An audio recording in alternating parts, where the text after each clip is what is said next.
but those do suffer from some drawbacks, which they are trying to be addressed. And geothermal has the opportunity to fit into that space of supporting the renewable or the decarbonised energy supply. So what I thought, the pandemic, which has since passed and largely passed, I would say, did expose the oil and gas industry to somewhat of a price shock, which then challenged a lot of that type of energy production. It then made all of a sudden, so what would happen if that came back again? Where would the technology, where would the expertise go to? And of course, geothermal is a great place for people to transition their skills or move into their skills. So I think there's a number of these sort of wider macro events happening, which are helping geothermal, both in the heat and the power domain, to sort of get momentum and move forward. And I think I'm personally looking forward to an active many years ahead in trying to develop that. And I'm pretty confident this time round, it won't be a false dawn. It'll be more of a burgeoning sort of sunrise into this world where geothermal has a significant and well-recognized place in the energy environment, energy scene. So that's what I think at the moment, Barney. I'm quite happy for us to move on, if that's okay. Yeah, okay. Thanks, Adrian. And I think it's always nice to start with some good news stories, especially in these days where a lot of the news isn't so good. So yeah, maybe if you can highlight where we're at the moment, and maybe you first, Adrian, and Alison to follow on. Well, I guess this is my slide. Shall I just push on? Go for it. Yeah, so shallow geothermal, I think, is something that we really need to highlight, because some people don't always connect it with some of the deeper opportunities. And I'm mostly here talking about ground source heat pumps, which are used a lot for space heating and some other applications as well. But it's a really well-established technology used globally, and it's not just in areas with high geothermal gradients. This little map on the bottom right that I will come back to later is showing heat flow, and it shows that, for example, one of the areas where there is a lot of ground source heat pumps is Sweden, which doesn't have a hot geothermal gradient at all. It's more to do with balance of costs in terms of electricity versus other forms of energy. So it's really well established. And on the top left there, you see a little picture of a house and the different types of ground source heat pump systems you might have. So some of them are very shallow and are pulling more from solar energy, stored shallow in the ground, particularly these collector systems. But a lot of them are deep, down to 200 meters or deeper, and beyond about 10-15 meters. You're really not getting much seasonal variation in the temperature of the ground, and you are getting true geothermal energy, and that is it's the same physics as deeper systems. So as oil and gas people, we like to look at deep systems, but these shallow systems, as I say, they're out there. The great thing, this just shows that little bar chart there, shows that the other thing is in temperate climates, you're not using them all the time. You're using them in the winter for heating, and then the system can kind of replenish during the summer. And that's something I'll come back to on sustainability. Even better, in some places, you can use it for cooling during the summer and store solar energy in the ground. So you can have huge efficiencies here. You are generally using electricity to boost that heat with heat pumps, but most of it is coming from the ground. And it's not just domestic customers, it's also big commercial customers. For example, this is a picture of the IKEA store in Dublin, which has 150 well bores down to 120 meters below that car park, providing the heating, and they have that at stores throughout the world. And I'll come back to that kind of lots of well bore shallow versus maybe a few deeper ones later. But yeah, certainly well established, lots we can learn, shows that geothermal works, and that's something we should be communicating with the public, which is an important part of this. Do you want to flick to the next slide, please, Barney? Yeah, so the other thing I wanted to mention quickly is district heating systems. This is something else that's been around even longer, over 100 years, some district heating systems, for example, at the University of Toronto, and also I know in Denmark they've had some that have been there over 100 years. Now, obviously, district heating systems are not just geothermal systems. In fact, a lot of them don't have any geothermal feeding into them. But they are a great way of feeding in energy and heat from lots of different sources, including waste heat. And because it's all connected, it's quite easy to decarbonize it over time versus, say, individual boilers in homes. And O&G is one company that operates a lot of these. Like, I didn't realize 300 systems, more than 300 systems throughout the world they operate, and they're very keen to decarbonize those and look at ways, including using geothermal. So that's really, really exciting. And I talked about the University of Toronto, where they're trying to add more geothermal to their district heating system. A lot of universities are taking geothermal, especially for direct heat use, and installing systems. There's systems going on in Delft in the Netherlands, in Cornell in the US. I actually watched one being put in the ground in Queen's University, Belfast. So they're on the forefront and really important player here, because they're doing technical kind of research at the same time as they're doing these. And one more interesting project to mention is National Grid are doing a demo pilot project in Boston, where they're not only looking at kind of the technical feasibility of these district heating systems for geothermal, but also at the kind of customer reaction to it, and how, because in some ways district heating is reducing people's choice if that's their only option, and consumers are used to a lot of choice. So there's some behavioural change that needs to go on, but some really interesting projects on the heating side. I'll pass over to Adrian to talk about power.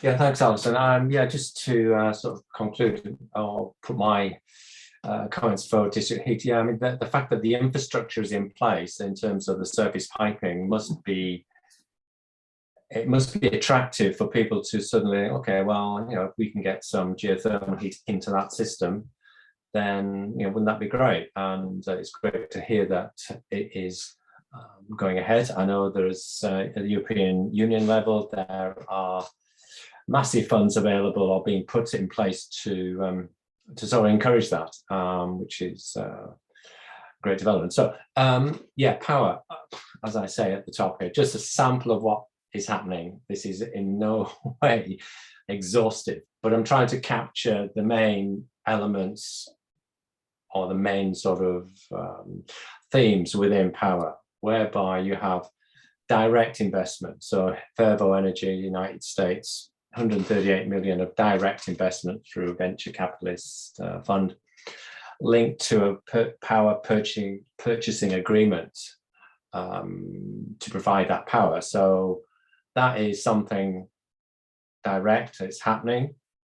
Similarly, you know, project under development in Saskatchewan, Deep Energy or Deep Corp, I can't remember the full title, but they are drilling basically, you know, wells as if they were oil and gas companies to provide heat into that power system. Sask Energy, I believe, or Sask Power, I believe, is the purchaser of the power. So two very two well sort of documented projects, developments with money, and that sort of linking into that. And similarly, I mean, it's a slightly different one in the Upper Rhine-Graben, in the Vulcan Energy. They're doing a dual technology project to supply power to drive lithium extraction. Again, that's happening, albeit they are still in the final investment decision process, but I'm pretty confident they'll get to that. So that's certainly encouraging. And then we have some demonstration projects. Many of you possibly are involved with geothermal or are aware of geothermal. The the company Evo have a very strong presence. They're very articulate. They're very, a lot of promotional material on their websites, their YouTube channel around their particular view of how they can get geothermal energy into power and possibly into heat as well. But that's a pilot in progress in the United States. Similarly in Europe, here is City of Hamburg. They're drilling, I believe, for heat in that part of Hamburg, Wilhelmsburg, if you apologize for our German colleagues if I pronounce it incorrectly. But their second well is in progress, might even TD, but I think it's a shallow heat project, but it's going ahead, and it's a good demonstration. So yeah, other initiatives that you see in the United States. I think I know we got a lot. I said I'd police this. So all right, well, okay, positive support from the EU, that's great, and yeah, USA sort of appraisal stuff being done. So investment slowly increasing, I suppose, is the maybe not fast enough. Yeah, just awareness, momentum is building. I mean, that is what we should be thinking. Sorry, can I apologise if I've overrun? Sorry. No, I just need to keep things moving on. Yeah, sure. Okay, no, that's great, and it's good to hear that things are actually happening. Oh, for sure. The next thing we wanted to cover a little bit is around the geothermal ecosystem. Things seem to be rapidly changing in energy transition in general. So, Alison, can you tell us a little bit about what's happening in the geothermal arena?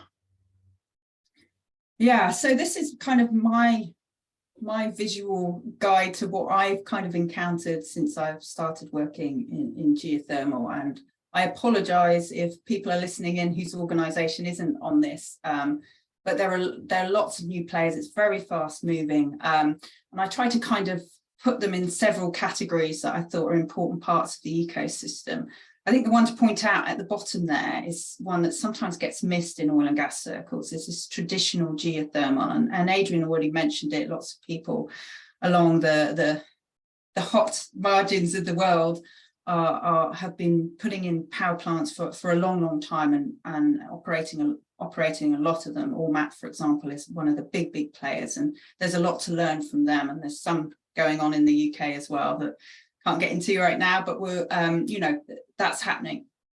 On the other end, I've talked about academia already and the important role that universities play, not just with these pilot projects, but also a lot of research. And there are things going on at University of Glasgow. Newcastle have a pilot well that they're doing work on, I know. And China, let's not forget, this is not just a Europe and US centered thing. China are a big player in geothermal and moving ahead. Then you have the technologies, which I think we'll touch on later. Adrian may say more, but there's some key technologies around geothermal, so drilling, organic Rankine cycles, heat pumps, and there's some big players there. And then in the middle, you kind of have the traditional oil and gas companies, service companies and operators. And my perception, I don't know, Adrian may feel differently, but it feels like the service companies are really going for it. They're making strategic partners with startups and others. They really feel that their services and products can kind of integrate with that. Whereas I feel like the oil and gas operators as a whole are dipping their toes in, and it's a bit of a more difficult commercial framework for them to kind of come into. But a lot of them are looking to work with startups, and there's a lot of different startups with different technologies and more nimble, flexible kind of business models than obviously the larger oil and gas operators. So I'd like to hear if Adrian's got some thoughts on this ecosystem as well. Thanks, Alison. Yeah, I mean, the bit that's missing from here, largely due to space, but there's the other part of the ecosystem, financing side of it. So getting money into, as Alison mentioned, into startups. We already touched on Fervo Energy getting that money and others as well. The other bit, of course, is legislation and policy. Geothermal kind of isn't, it's a way behind the oil and gas in terms of its licensing arrangements and, who has rights for that energy, that resource. So I think there's something there that we need to be working on. But having said that, I mentioned the EU level they're sort of putting money, significant funds into geothermal. Germany has a very competitive, has a very attractive pricing structure and legislation, which is really supportive of geothermal, especially power development within our country. And latterly, Turkey had the same sort of attractive pricing structure, which led to a fantastic growth in geothermal power in Turkey. They've since dropped back from that feed-in tariff pricing structure to, I think it's CFD type structure. So not only have we got technical people, the sort of research, but we do have the finance and the legislation and policy moving ahead. Obviously, they're all moving at slightly different paces, and we'll come back to a couple of those points around pace of development and challenges about financing later on. But I think that's all I want to say within the sort of ecosystem. I mean, I think the final thing to say is that these different categories all need to work together, and there are some projects out there like this project Inner Space. If anyone's come across Jamie Baird, she's a formidable force who's trying to pull some of these players together. So some of them are missing. Obviously startups have that momentum and energy and ideas, but lack funds, and trying to bring these different parts together to push it forward. And of course, SPE has a geothermal technical section as well now. So that's great. Thank you. That really sets the scene on who's doing what, I would say. Now, just moving topics slightly, we don't just talk about an energy transition, we talk about a sustainable transition. So Alison, can you tell us something about how geothermal works from a sustainability point of view, and in particular, thinking about jobs and transferable skills from the oil and gas sector, because a lot of the people in the audience may well be oil and gas background. Yeah, I guess this next slide, when it comes up, I've tried to put a lot in here. And when I'm talking about sustainability here, I'm probably more talking about depletion of the resource and linking it to oil and petroleum engineering skills as part of that. But sustainability is about being able to continue with things for a long time. That's ultimately what its definition is. So I think it fits in that. So a lot of people talk about geothermal resources being infinite. That they are extremely large across the whole world, but they're spread over every inch of the world. And I think they are renewable. Constantly heat is being generated from radioactive decay in the earth. So it's inherently renewable, but it's about the recharge time, and it's about how you use it. So at any one place, I really like this little chart. I can't remember where I found it now, but it's on a logarithmic scale, kind of showing recharge time for different types of energy. And obviously you've got solar and wind, which instantly kind of renewable and always there. At the other end, you've got fossil fuels, which takes millions of years. And you've got biomass and geothermal somewhere in the middle. And that's, because rocks are poor conductivity of heat is one of the issues here. But anyway, to be self-sustaining, you've got to take energy out slower than it's recharging at the same speed. And that's just not going to happen with geothermal projects, because the economics are quite tough. You need to be taking heat out fast to use it in an economic way. So there will be thermal depletion. I think that's something that's just not always highlighted. And it's something that actually needs petroleum engineering type skills, heat transfer and mass transfer, pressure depletion, thermal depletion, loads and loads of overlap. And when you look at these kind of production profiles, thermal profiles for different systems, you kind of see that. So a convection dominated system is an open loop where you're actively pulling fluids out of the subsurface. And the chances are, as long as you've got a decent sized aquifer, you're going to have a thermal plateau. For a while, you're going to get those fluids out at the same temperature. But at some point, you're probably re-injecting to maintain pressure and keep them up, and you're going to deplete, and eventually you'll get like a thermal breakthrough. So this is similar to an oil project, constrained oil project, where at some point you might get water breakthrough. Here you get thermal breakthrough. So you see those skills that we build as petroleum engineers coming in here. And a conduction dominated system, which is closed loop, is really relying on the conductivity of the rock, which, as I've said, it's low. It's at least 20 times less than the metal. And in order to harvest heat just by conduction, you do need to set up a temperature delta around a well. Just as if you were looking at a shale or a low perm rock, you need to build up that pressure delta to produce fluids. It's the same thing. So whatever temperature you find, you will lose quite a lot of that as you start the system and get into this pseudo steady state with a long tail, like you would with a low perm reservoir. So lots of similarities, but it's showing in order to provide customers with sustainable heat for what they need it for, you need to be forecasting, you need to be looking resource estimates. You know, this is a thermal resource, and you've got to be taking surveillance if you can to try and get better estimates. There's uncertainty analysis, development planning. So I see loads and loads of crossover once you get into the details on transferable skills from petroleum engineering. I don't know if you've got some thoughts, Adrian, on that. I think you make some excellent points there, Alison, and certainly this view that geothermal and oil and gas have such common themes, common sort of technical ideas. I mean, you're flowing water through a porous material, you know, so it's water, it's not oil or gas, but it's the same. Yeah, it probably applies to Darcy's law in some of the geothermal sedimentary basins, perhaps a bit different in the fractured intervals, but you know that in itself, you know, you got to define the reservoir, define the box that you're depleting or that area depleting. So there's just a huge amount of overlap. You touched on a few there. Well performance, yeah, that's that is something a little bit different, albeit similar but different, if you pardon the rather strange reference. For power, you need enormous rates that generally you don't see in oil wells.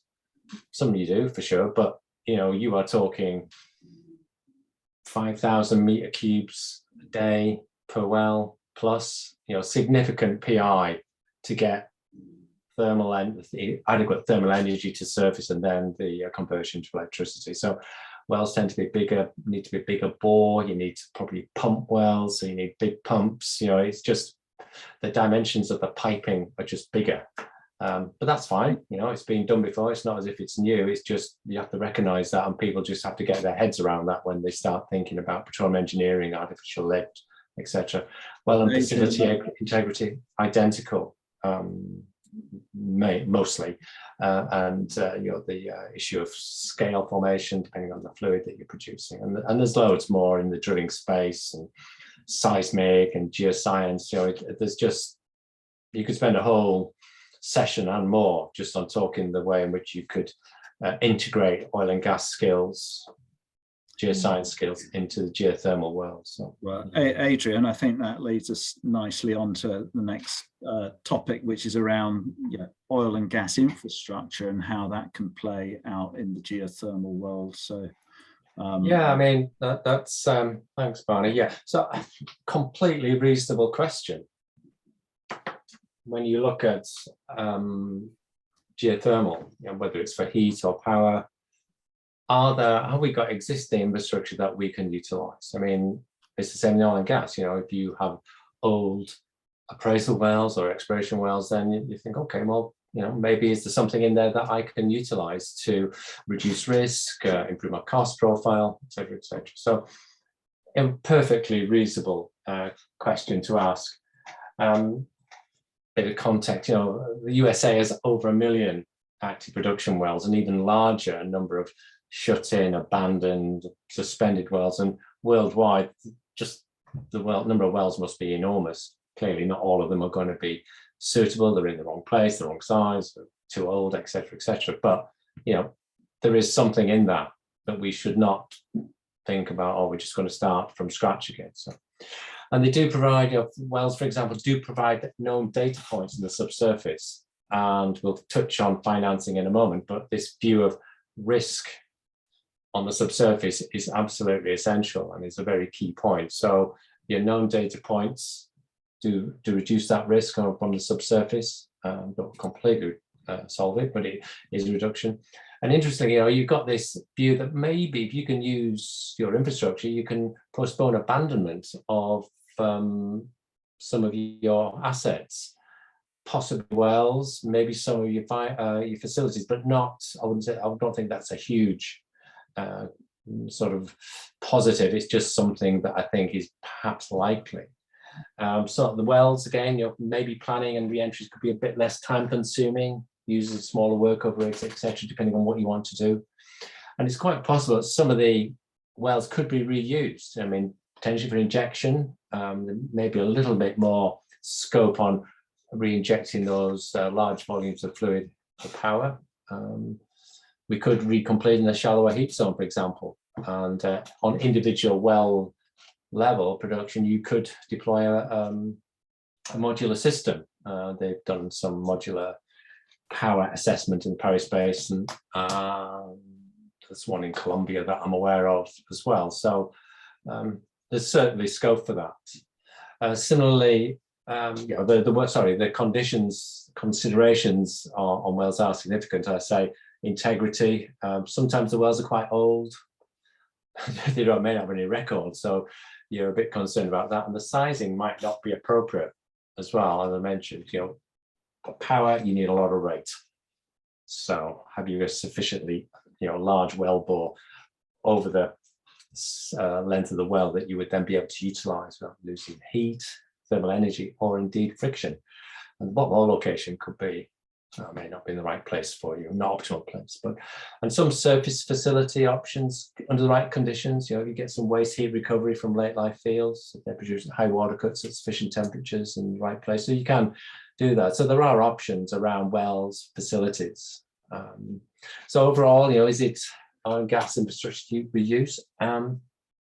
Possibly. I mean, interestingly, the IEA and this Texas Energy Alliance might give some indication of that. That's threatening to be published imminently, or certainly this year. And that's been sponsored by the Mitchell Foundation. So again, another example where foundations or external monies are coming in to try and drive some of these themes within moving geothermal forward. Still a valid question, but I feel largely, if you are in the world of looking at old oil and gas infrastructure on a case-by-case assessment, it's not essential that you have it there, but there are some, especially in the subsurface risk assessment, probably is pretty useful if you do have that there. So I think the other thing around infrastructure, it's not quite infrastructure, but it's data, seismic data, subsurface data. If it's available, such as the fantastic sort of suite of data that the Netherlands put up for people to sort of access and make judgments onto the suitability of the areas, whether it's the wells themselves or the subsurface, is really useful. As I say, it's not quite infrastructure, but it is owned by various companies, as is infrastructure. So it does fall into that category. I'm going to jump in there. Yeah, that's it. That's it.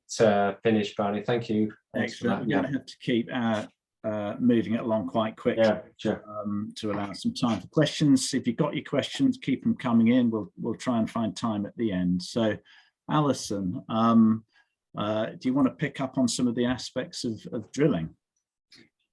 Yeah, so this is really quite a simple concept, and it comes down to that shallow versus deep. And I did put this together specifically for closed loop systems. It's a bit different with open loop systems because you're targeting specific aquifers, etc. So it's different. But when you're looking at closed loop and you're just relying on rock conductivity, which, as I said, is low, there's a lot of questions. Why wouldn't you drill deeper? Why wouldn't you just drill deeper? Because we know it gets hotter. Why are all these people stopping at this depth? And it all comes down to your dollars per meter versus, of drilling costs versus your watts per meter of heat harvesting. So basically, drilling costs just go up faster than the heat harvesting potential of the rock in most cases. And that's this picture kind of illustrates that when you're looking at shallow depths, you know, you're looking at a rig that you could get on the back of a truck and just, you know, pull in and drill it and go, you know, rather than something deeper where you've got you know, a lot of infrastructure surrounding that, you know, this well pad, you've got accessible roads coming in, you know, the costs are not going up linearly, they have big step changes at certain points, whereas generally your geothermal gradient, there's lots of exceptions to it, but will be fairly linear as you go deeper. So you've really got to work on those drilling costs, and this especially is true. You know, I know Ever in Canada, who are a closed loop for electricity company, really trying to push what you can do on that. This is one of their potential designs. You know, why they might think about doing kind of these almost radiators of parallel boreholes at a certain depth, I guess, before they go to the next level of costing jumping up with drilling. So that, you know, that is why shallow systems are so attractive. They're still tapping into that geothermal energy, but they're not encountering all that additional drilling costs. So that's simple, really. I know we were going to maybe mention a couple of other technologies, but I know we're running out of time, so maybe yeah, I think we need to move on to the next, tiny subject for you, Adrian: finance and regulatory framework. So in as brief a time as you can, over to you, Adrian. All right, okay. So clearly there's some good things and better things that are happening in the finance and finance world. So there are challenges at this juncture, but there are signs that things are getting okay, or they aren't so bad. As I mentioned earlier, I'll just drop to the bottom. You know, clear pricing framework in Germany and historically in Turkey is really helpful. That feed-in tariff, really making some projects, well, a majority of projects, very commercially attractive. Got to manage the costs, we touched on that, but on the pricing side, that's great. EU large funding support, 3 billion, I think, is it? 3 billion euros. And Germany, I know Germany has taken a separate initiative on the heat side as well. So, you know, finance is starting to flow. And once we get more development approvals and projects into the planning and into the sort of visibility, then it will, and they start generate returns, that it will then be self-fulfilling, one hopes. Private equity is getting involved. I know there's quite a bit of private equity money around in the Netherlands. I know that's generally heat, but we mentioned the funding in the United States, the colossal, somewhat unusually named Biden proposal, the IRA. I need to remember what that is. I'm sorry. I'm sure someone will prompt me, but the I doesn't stand for investment. I know that. So yeah, and that is trying to get geothermal. Well, it's a green energy initiative, of which geothermal will be part of that. So you're seeing that, and I think overall momentum is building. Someone said Inflation Reduction Act. Inflation Reduction Act. Yes, thank you. Not quite too sure why they came up with that, but anyway, they did what they did. But momentum is building across finance and technical. Once we get a runway of opportunities or scale of operations and track record of developments, I think we'll find financing becomes less challenging. It'll still be very important, and still have to, do all the due diligence to assure you've got a great project or a good project. And hopefully we'll be able to, the rates of return are, from what I've seen, generally less than 15%. Maybe that's being a little bit generous at the moment, and maybe in the future those will that will be exceeded. But I think it's tricky at the moment. That's been my personal experience. Not impossible, but a bit tricky. And we are moving, I think, into a world where financing, it needs, a good few more fairly high profile projects and initiatives to really sort of get it going. Okay, I'll finish there, Barney, so we can maintain our timing schedule. That's great. Thanks, Adrian. So we've, I said this would be a whistle-stop tour. So we've covered technical aspects, we've covered some financial aspects, human side of things. Moving on, then what about from the customer perspective? So I think that's over to you, Alison. Yeah, so I've mentioned some of this already, so I won't dwell on it, but at the top left, that pie chart kind of shows direct heat use. So I am talking more from a direct heat point of view. The majority of it is geothermal heat pumps, generally relatively shallow, or at least, and the rest, the next biggest chunk is space heating. So generally a lot about space heating and cooling that it's used for, some bathing and, spas, natural spas and things. But in terms of even agricultural use, but industrial use as a whole, we're not using geothermal that much, but there is potential. And this is something that Causeway are pursuing for sure, because there are quite a lot of industries that use kind of lower end heat, less than 100 degrees, that could benefit from geothermal, things like food processing and paper manufacture. And we are finding that customers, their net zero promises are really hitting home now. Champagne corks have gone in terms of making these pledges, and it's how do we do it? And especially those who are really serious about options for 24/7 carbon-free energy. Their scope 1 and scope 2 emissions. They're not using offsets, they're not using renewable energy credits. They really want to use their own carbon-free heat. And there are limited options, and geothermal is up there. And we're finding it's mostly the front runners are big global corporations who are just further on this net zero kind of pathway, and public bodies who really have to, who are setting themselves very strong, strict goals, and perhaps have more capacity to take on early stage projects and a little bit of risk and have demonstration projects. I've talked about universities, also hospitals, government buildings. So those are the customers that are going for it. We know geothermal heat is more localized. So you are interacting with your customer the whole time, right? I mean, sometimes with gas contracts, you are having some interaction, but here you're really looking at how they're using it and their efficiencies and what other sources of energy are they using. So you're really getting quite involved in the process, which is fascinating, but it's quite new, for oil and gas people. I mentioned district heating, and I talked about consumer choice there as well. So geothermal is still pretty obscure. People don't know about it. So when you're going out there trying to sell it, people, it's going to take time and it needs a lot of effort, and that's why people like Jamie Baird, who are out there and selling it, are important. Get it out there, get it on people's radar. And the chicken and egg here, I'm just talking about funding, customers, government policy. So customers are a really key point. If we want to scale this, you have to know you're going to have customers for the longer term. You need that in order to get funding for these things to go ahead. Customers want to know that there's a policy that's maybe going to help them out, because economically, initially, these are going to be challenging. Private investors want to know that the government is supporting it as well, and there's some public cash coming into it somehow. So there's all these things need to move forward at the same time, and customers are just kind of making the point that customers is a big part of that. Great, thanks, Alison.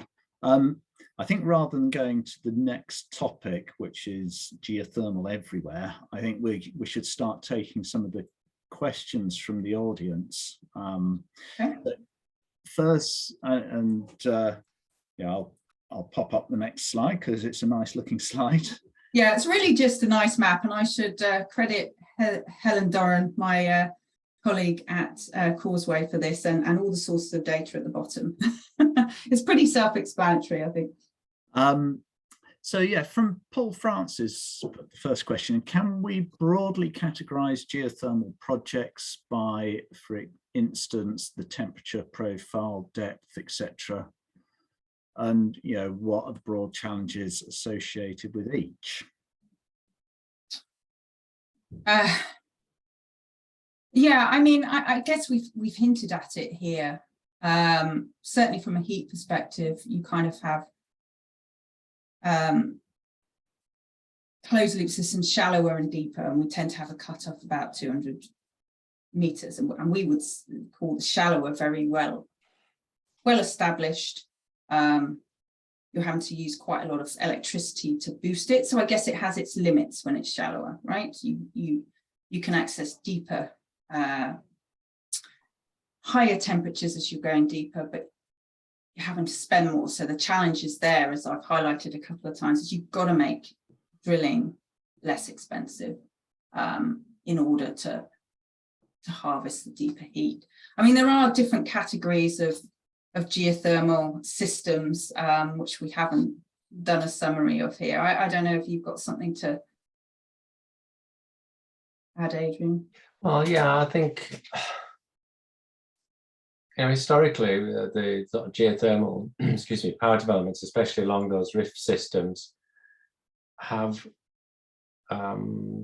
extracted significant heat or thermal energy at surface from, okay, the heat source is relatively deep, but it maintains its temperature, doesn't lose temperature as it comes up. So, you got 200 degrees plus 300 degrees centigrade at surface for some of these thermal plants in the United States and Iceland. They're just these sort of steam flash plants. And there is you could, just generally think there would be a broad relationship between depths that you have to go to get thermal energy. But there are these outliers, as this graph amply demonstrates, where people went to first because it was obvious, it was popping out the ground. The geysers in Yellowstone and Iceland, the hot spas in, I mean, I think there's the Europe. obvious, and then the geothermal everywhere, which is just much harder. Yeah, so you can, I think there is some categorization, but there are always going to be these sort of outliers that influence people's opinions and perhaps direction and where they think either the money should go or where you as a business should be targeting. So yeah. Presumably there's also an element of where the demand is. Yeah. That's true, yeah. Heat doesn't travel very well, I don't think, as perhaps Alison would agree, and power is a little bit more transportable. Yeah, and again, I should have made that point on the customer slide. You do start and start with the map, and Helen has a similar map of customers. You start with both ends. Where's the heat? Where's the customers? How do you make it work in the middle? Definitely.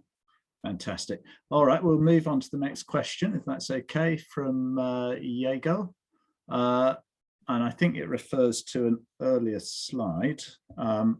So they are asking, thermal depletion refers to deep resources. I guess shallow relies more on radiation, so the recharge time should be similar to solar and wind. Yeah, interestingly, I actually think, so you see I have a little inner chart there on my bottom right, which says a cyclic system. I actually think that might be from one of the shallow geothermal papers I read.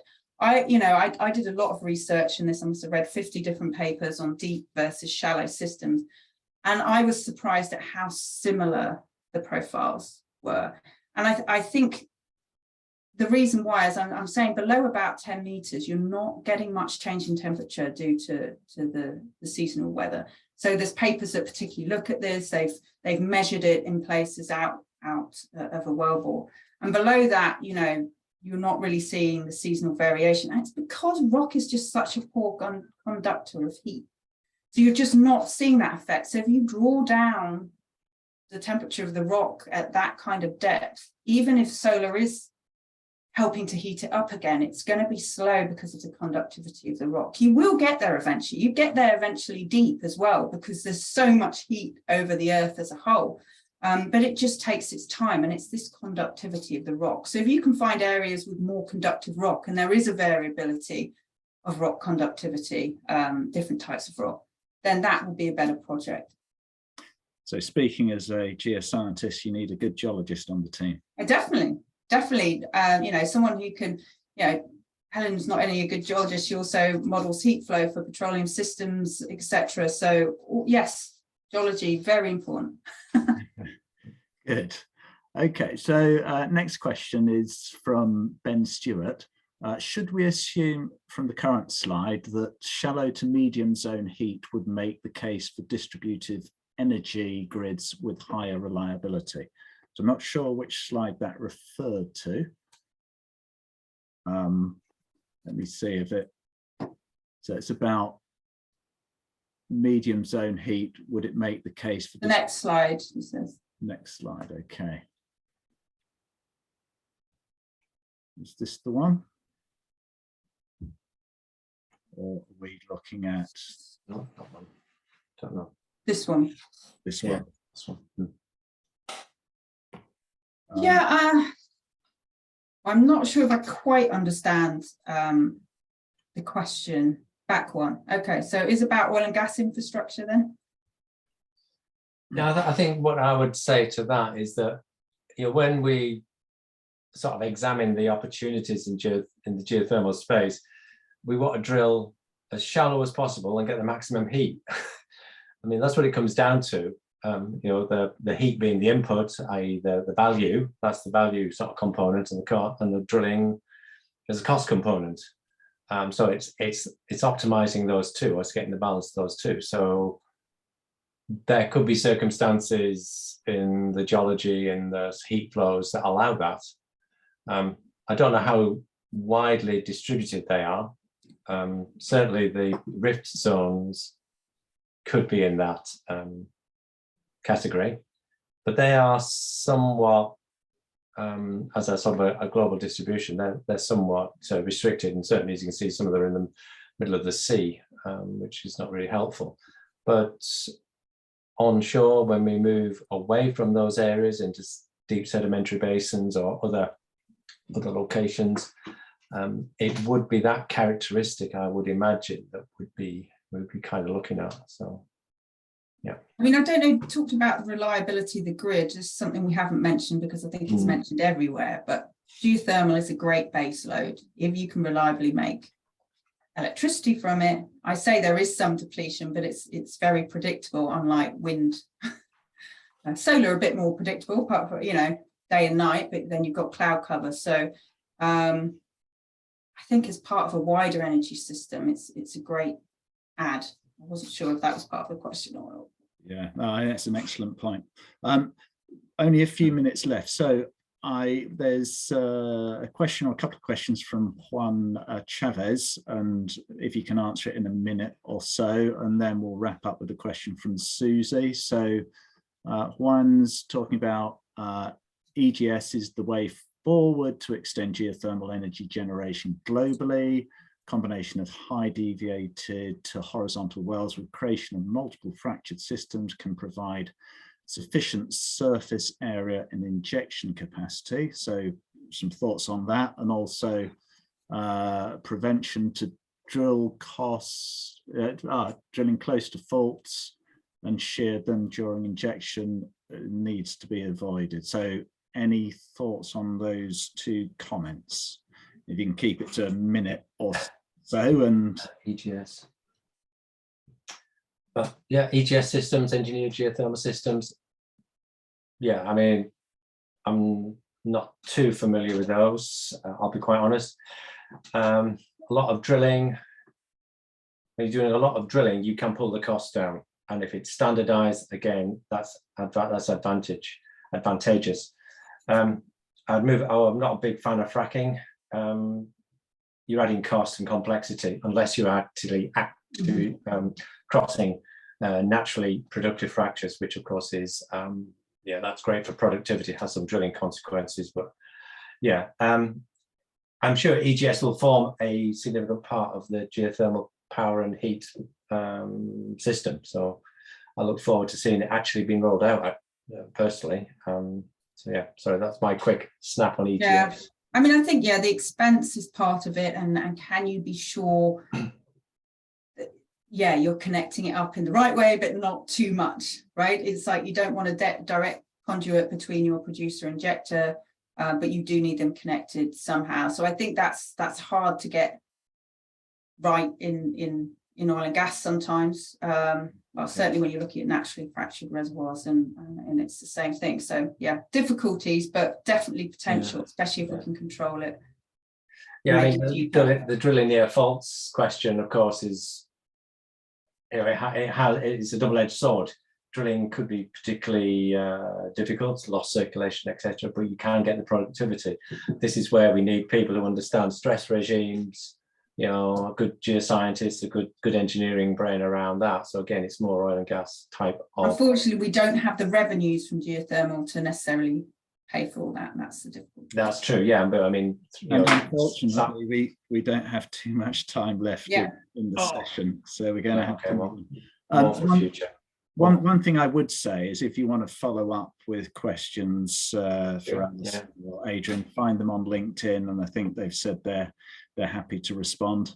Also, point out, have a look in the chat, because Paul Francis has pointed out a session on geothermal, which is coming up so have a look in the chat for that. And really, to wrap up, I think there's a great question from Susie, which is asking you to look in your crystal balls. Where do you see the geothermal industry being in 5 years' time? And do you think oil and gas companies are more inclined to make the move than they were, say, 10 years ago? So who wants to take that one first? I mean, I can say my thoughts. I think things will continue to grow. I think some of the demonstration projects will hopefully be successful and take some of the risk out for investors. My concern on oil and gas companies is with oil and gas prices so high that they've been distracted back to that. So you really, the jury's still out with me if I think oil and gas companies are really, operators are really going to buy into this. But Adrian might have a different view. Yeah, in a way, I think you're right, Alison. Unless oil and gas companies become total energy companies, which to some extent you may say some people want to move that way, or there's a very depressed hydrocarbon fuels pricing structure, whether it's oil or gas, then, you know, I think they would buy into something at scale, and you know, half a gigawatt of power maybe would attract them, or, you know, something of scale. I can't see that happening. I think over the next 5 years it's going to be perhaps more of the same. I think it's going to be slow progress. I don't see it suddenly ramping up as if there was a massive basin of hydrocarbons found like in the North Sea or West Africa, you know, nothing like that. I think it's going to be steady plugging away, the likes of those startups just plugging away, getting to get a bit of finance. So, yeah. And it needs government intervention, I think. I think everyone recognises that there needs to be some incentives to really scale up. That's how I feel anyway on a lot of Yeah, you're probably right, Alison. Maybe there's a sort of a geothermal industry, geothermal community that needs to have a stronger voice somehow. Yeah, and clearly there's been a lot of comment to the UK government that's just been published. It is getting out there, but I just think it takes time. I think it needs to be done again and again. And I think a lot of people talk about a decade to get it really going. Yeah, one of the comments I've got from financiers is they want things to move, they would like things to move quicker. So regulators, licensing and all of that needs to be speeded up. It tends to have its own somewhat bureaucratic timeline, and well, yeah, we need to, it's in parts of the world, not everywhere, but in parts of the world, it needs to sort of speed up. All right, so that's a good message to finish on. It needs to speed up. particularly around the regulatory. That's really a good session. Thanks, Alison. Thanks, Adrian. You're welcome. Enjoyed it. Thanks also to the audience for tuning in, and thanks again to our sponsor, the RCE. Follow up on LinkedIn if you want to check in. Yeah, feel free to make contact and ask us other questions. And if any of the audience have ideas of sessions that you would like us to bring to you, you know, find me on LinkedIn or email me or whatever. So with that, thank you very much and enjoy the rest of your day. Yeah, thanks everyone. Thanks everyone. Thanks Barney for that. Appreciate it. Thanks Alison. Take care now. Thanks.